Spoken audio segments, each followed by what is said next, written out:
Jeg hedder Tina Clemmensen, og jeg er den ene halvdel af DM i Design, som er en konkurrence, vi kører for unge.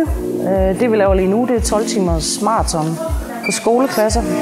7. og 8. klasser fra skoler i trekantsområdet, de stiller med et hold på 5 elever. Og de kender hinanden, eller også kender de ikke hinanden. Og så arbejder de simpelthen sammen om en designopgave, som vi giver dem. Jeg hedder Bodil, og sidste år startede jeg det her DM i Design sammen med Tina. Det var en idé, vi fik sammen, og som vi bare ikke kunne lade være, og så måtte vi bare afprøve den.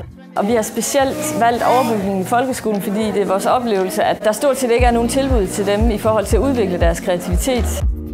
Jeg er her i dag, fordi jeg deltager i DM i Design. Sidste år så var det rigtig sjovt, og så derfor vil jeg rigtig gerne være med igen. Jeg kan godt lide at være kreativ og innovativ, så ja, det er lige mig det her. Jeg hedder Rosa, jeg er 25 år, og jeg læser mode på Designskolen i Kolding.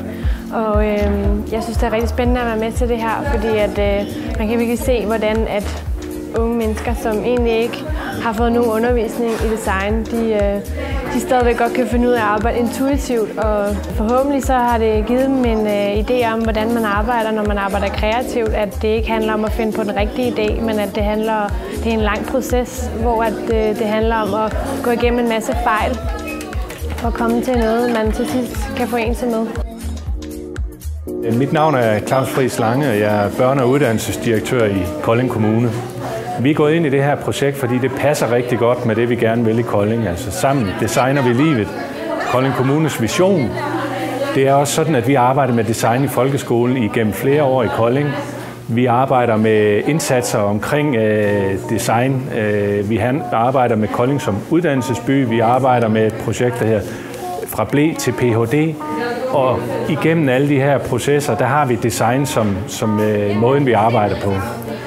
Og når jeg så går ind i det her projekt, så er det jo fordi, at det understøtter alt det, vi gerne vil. Børnene bliver kreative, de bliver innovative, og på den måde så bliver de gode til at kunne tænke ud af boksen, og måske tænke anderledes, og ikke så traditionelt, som man måske ellers gør.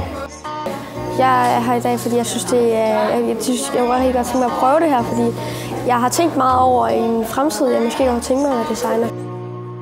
Men jeg tænker jo lidt, at jeg rigtig godt kunne tænke mig at sådan, der kunne designe forskellige ting. For eksempel værktøj, eller biler, eller møbler, eller forskellige ting. Ikke bare tøjdesign, det synes jeg ikke er så fedt, men sådan, hvor man designer ting og sådan noget. Det synes jeg er fedt. Så har vi været så heldige i år, at vi har fået ja på en ansøgning, vi skrev til Trefor.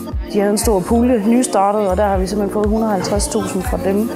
Plus vi har fået en del penge fra Kolding Kommune, brandingpuljen, og fra børne- og uddannelsesdirektøren Claus Friis Lange.